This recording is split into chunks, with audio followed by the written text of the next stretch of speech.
Ready to make his way inside the cage, Luis Salomon.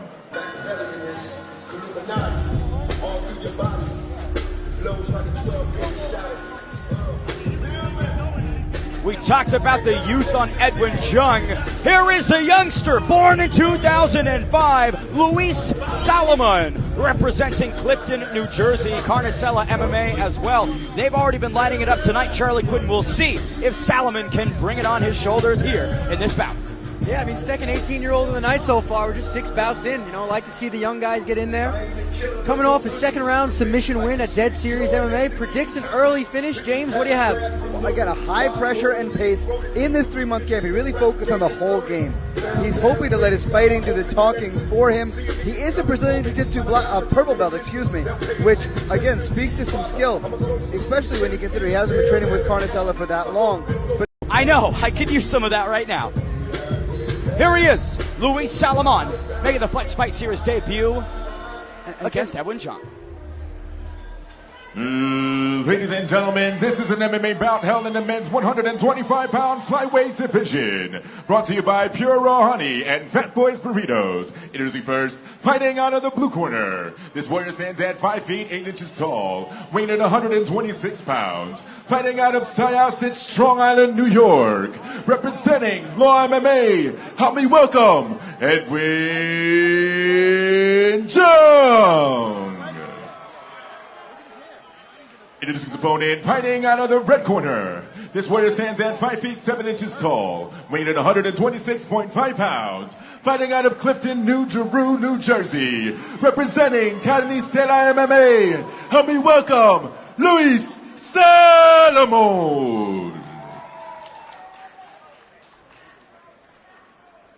And when the action begins, the third person inside the cage and your referee for this contest, Tommy Santana.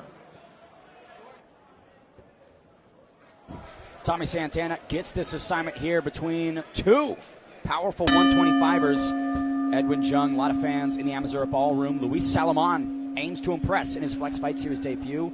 Jung in that southpaw stance. Salomon in the southpaw stance as well, James. Yeah, meeting him there. Great takedown attempt from Salomon early. Now, again, we're seeing tremendous composure from an 18-year-old, just like we saw from the last Carnicella MMA representative.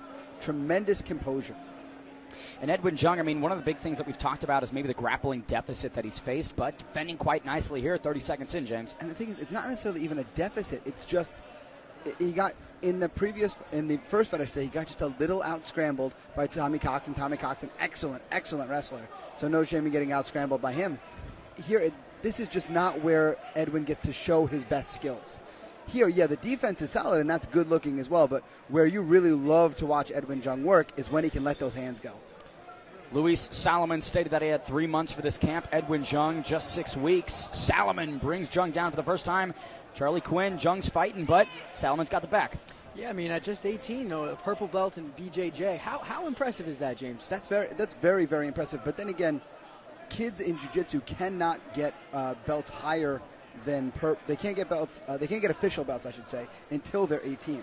So as such, he may have been training for such a long time that they gave him his purple belt when he turned 18. They just gave it to him. You're at that level, kid. but the thing is, they don't believe in promoting kids to the blue purple belts when they're younger, which I can understand. Luis Salomon aiming for a rear naked choke. Apologies to cut you off, James. That's okay. I mean, this is speaking to how good his jiu-jitsu is. If you look at the way he's just fighting inch by inch. Oh, cranking the neck of Jung. Edwin staying composed, but that's deep, James. That is deep. I'd like to see Luis get his head in the proper position, but that looks tight. Edwin Jung fighting, almost made it tighter. Luis Salomon stretching him out now. See, now Luis is getting his head in the proper spot to really add gas to that choke. Jung's out. Oh, man. Edwin Jung submits in round number 1. Welcome to Flex Fight Series, Luis Salomon. Wow. What an amazing finish over a gritty, durable opponent, Charlie Quinn. Man, that's one to remember. The hype is real. I mean, he's a purple belt for a reason. That was very, very impressive. See, but that's what I was saying right there. Obviously training jiu-jitsu for a very long time. They don't give purple belts away. If you're a purple belt, you can deal with 80% of the men out there just in the world. And that looks like a man who could deal with 80% of the world out there. With the Salomon sub just stretching and constricting James Leonelli, Edwin had nowhere to go. No, see, and now watch. When the head drops, at that point, so much deeper. Right there. Boom, that head drops. He's in so much more danger. Because now he's not just fighting the squeeze of the arms, he's fighting the pressure of the body behind like that. The agony and the thrill of mixed martial arts on full display. Edwin Jung sinks to 0-3. Luis Salomon 2-0 now in mixed martial arts and looks quite impressive at just 18. We send it inside to Andrew Park to make that first round submission official. That was a spectacular performance. I'm really blown away. Ladies and gentlemen, referee Tommy Santana calls a stop to this contest at 2 minutes and 16 seconds of the very first round, with your winner by way of rear naked choke, Luis Salomon. You know, James, we talked about the Saul Vivas decision and the Tommy Cox submission setback, but nobody has been able to just breeze right through Edwin Jung quite like that. Exactly. I mean, that fight did not do Edwin Jung and his skill level justice, because he's a very talented and very skilled young man. But that just speaks to how good the grappling of Luis Salomon is. That's beautiful. The fight was dedicated to his late grandfather.